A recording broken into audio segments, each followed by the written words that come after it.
It's time for a Drummer Nation.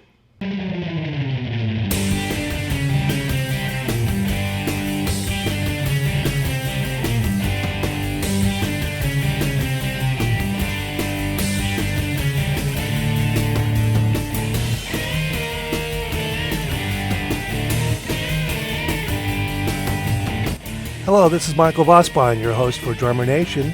This is show number 8, Melodic Rhythm. For it, I've put together a couple of my favorite videos from the past featuring the great New Orleans drummer, Johnny Vidacovich. That's coming up next on Drummer Nation.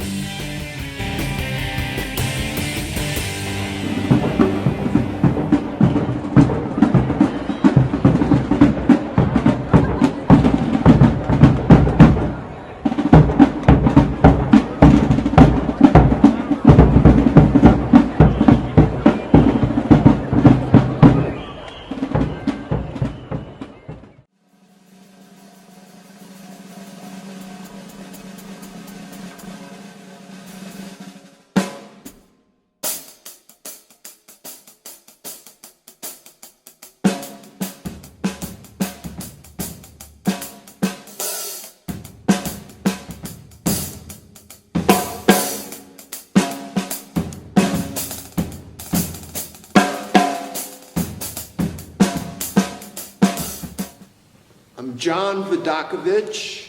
I'm from New Orleans, Louisiana. Born in 1949. What it means to be a New Orleans drummer is that you have a lot of responsibility, because in New Orleans, drums is like a sacred instrument. I'm from a city that is a drum city, and it's full of great drummers. So it's an honor, it's a privilege, it's part of an elite group, and you got to keep it together, you know. A lot of people ask me about Crawfish Fiesta, which is Professor Longhair's last record. Got a W.C. Handy Award the day it came out. I worked with Fess for several years up until the time he died, and we traveled and played and made a great record, Crawfish Fiesta. And I'm very proud of that, and I love it, and I loved everything about it. And I also played for a long time with James Booker, great New Orleans piano player. And I cut his last record too. His last record was called Classified, and I was very fortunate enough to be on that session. Some of the characteristics of New Orleans drumming are the fact that we play what people describe as sometimes the rhythm is in the crack. And in the crack means it's not exactly straight eighth notes, ta ta ta ta ta ta ta. It's not exactly you know, a 12/8 or like a shuffle jazz to that to that to that to that to that. It's somewhere in between ta ta ta ta ta ta ta, 1 and 2 and 3 and 4 and it's somewhere in between 1 or 2 or 3 or 4 or 1. It's somewhere like a 1 and 2. You got me running, you got me hiding, you got me running, hide, run anywhere you wanna go, yo. You know, so it's sort of like in a crack. It sort of rolls like that. It's more of a linear thing as opposed to a vertical concept. So I think of it more as melodic rhythm as opposed to vertical timekeeping. So for me, New Orleans drumming is very melodic. It's wavy like water. It's also has some what I would call things that are slightly inaudible. I think that's the right word. Like you didn't exactly hear what he was playing because it's kind of slushy, you know, like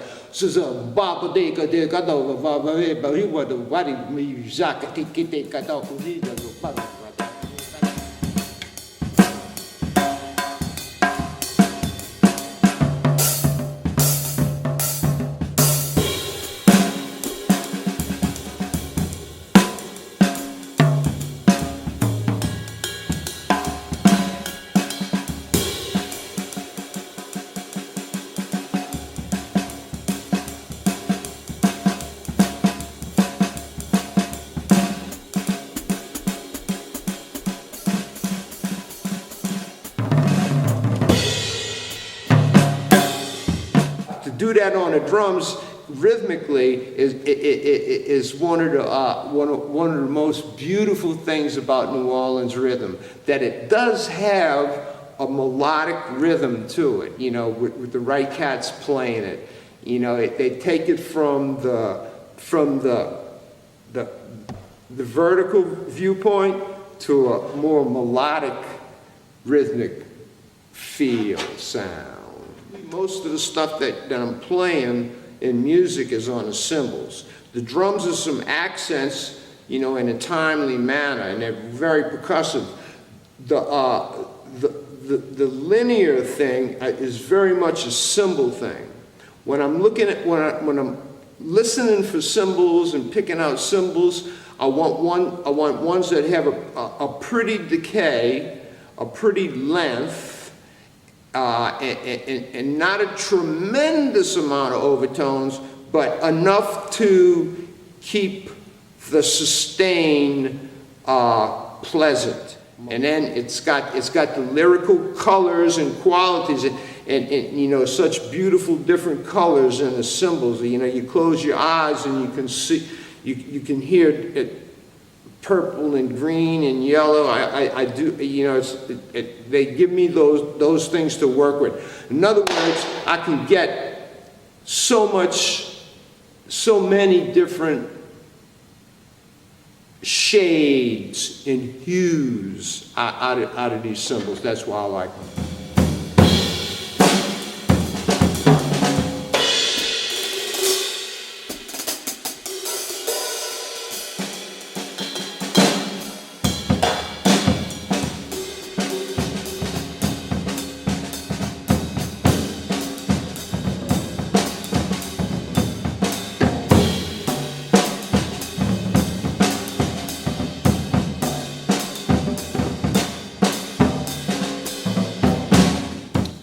I'm gonna tell you what, if you ever come to New Orleans, you gotta look me up. I'm easy to find.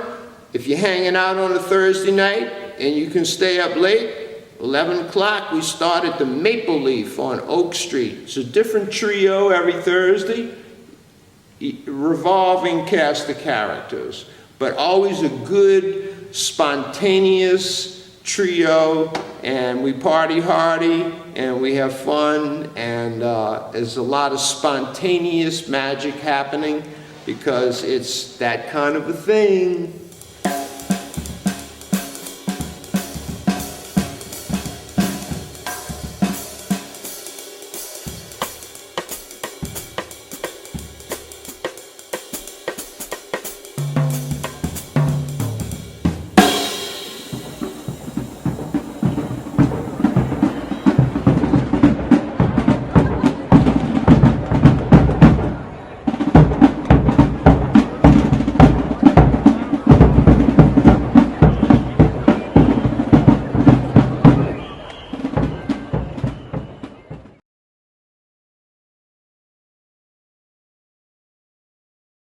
People say, oh man, you know, you play great drums. I say, bruh, this city is full of great drummers. This is a drum city. This city's known for being a drum place. Right. You know, besides Louis Armstrong and some, and you know,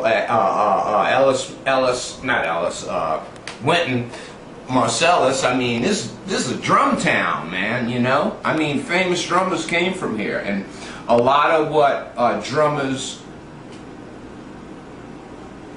did to change music in the 40s and the 50s changed that the direction of not only jazz but rock and roll.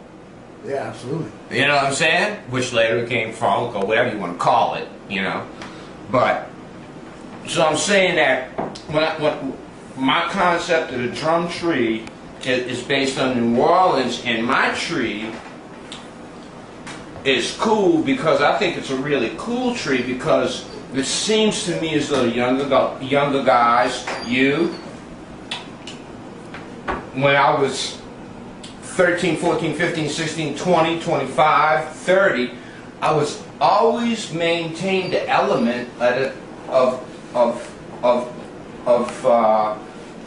traditional kind of hate to say, trad sort of style approach to playing the drums. Whether it had to do with traditional, use the word, don't get mad at me, Dixieland music, trad, traditional music.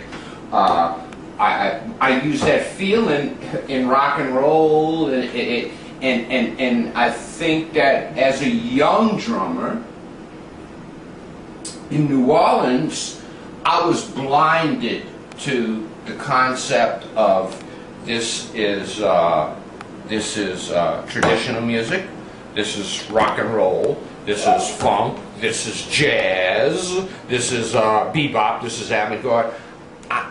In my beginning early stages with learning all the traditional Dixieland type songs and being associated with older guys who were into funk, you know, and they would, you know, so I crossed the lines. They said, come in, and I'd be playing some funk, and at the same time playing this, and the guys in the funk band said, come over to my house, and I'd be listening to John Coltrane and shit, you know, stuff like that. So it'd be that kind of thing. So what I'm saying about the tree is, it's a strong tree.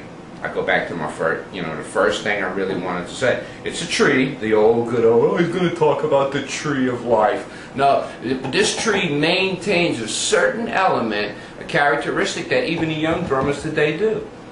You know, and I think it's part of the DNA or the molecular structure of hanging out here and living here and being exposed. And if you sit there long enough, you're going to play like that guy. Something's going to slip into you, you know. And I don't mean from here, I mean from here, you know. That's all I always say. Playing drums around here, all the drummers play from the neck down, you know. There ain't a whole lot of, you know, there ain't a whole lot of, I don't think, doesn't sound, it sounds like feeling to me. It doesn't sound like the guy thinks about is what he's playing. Right. Sounds like he's feeling good. Right. So that's what, when I say tree, I don't mean it to be such a cliche, you know, as like, well, tell me about the tree of, you know, the evolution of the domestic dog. You know, I think this particular tree is really maintaining much more of a percentage than a lot of things do. And that percentage that it maintains is the, I guess, that early street beat style playing, Right. which became part of our classic identity for funk. Right.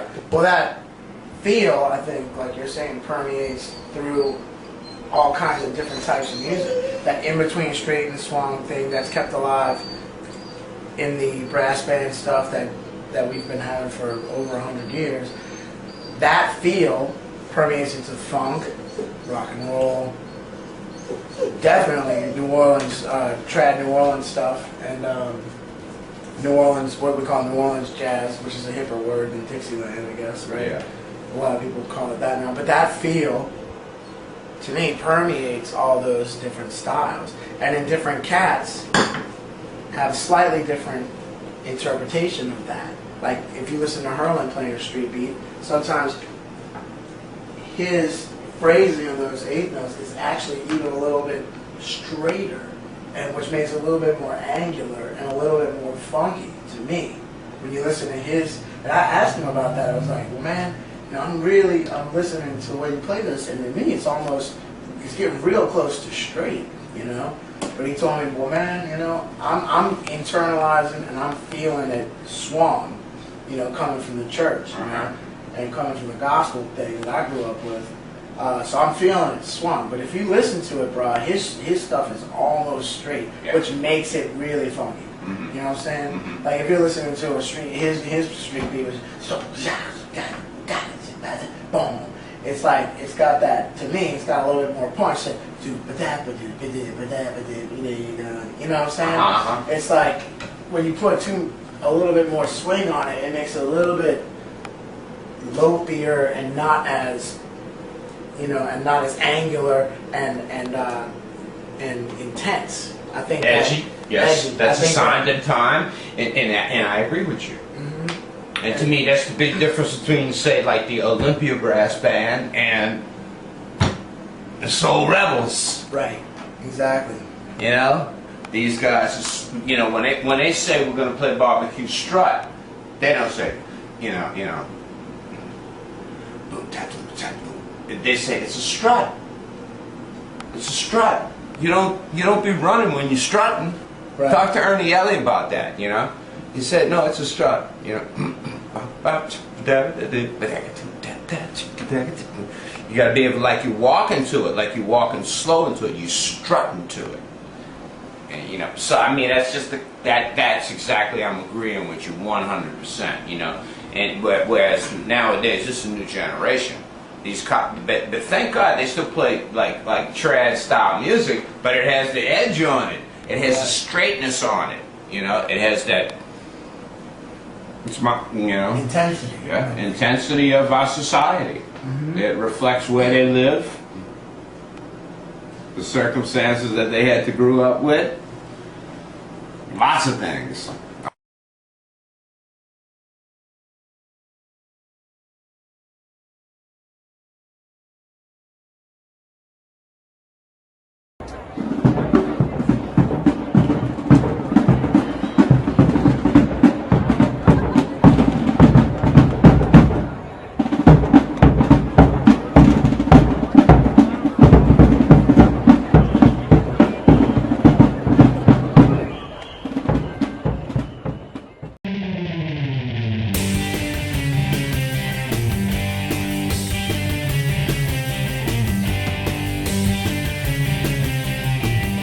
You've been enjoying Drummer Nation show number 8, Melodic Rhythm, originally aired August 14th, 2016, with my guest, Johnny Vidacovich.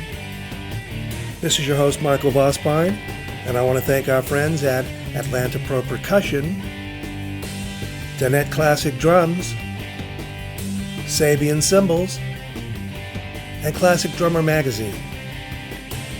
We'll see you again in 2 weeks.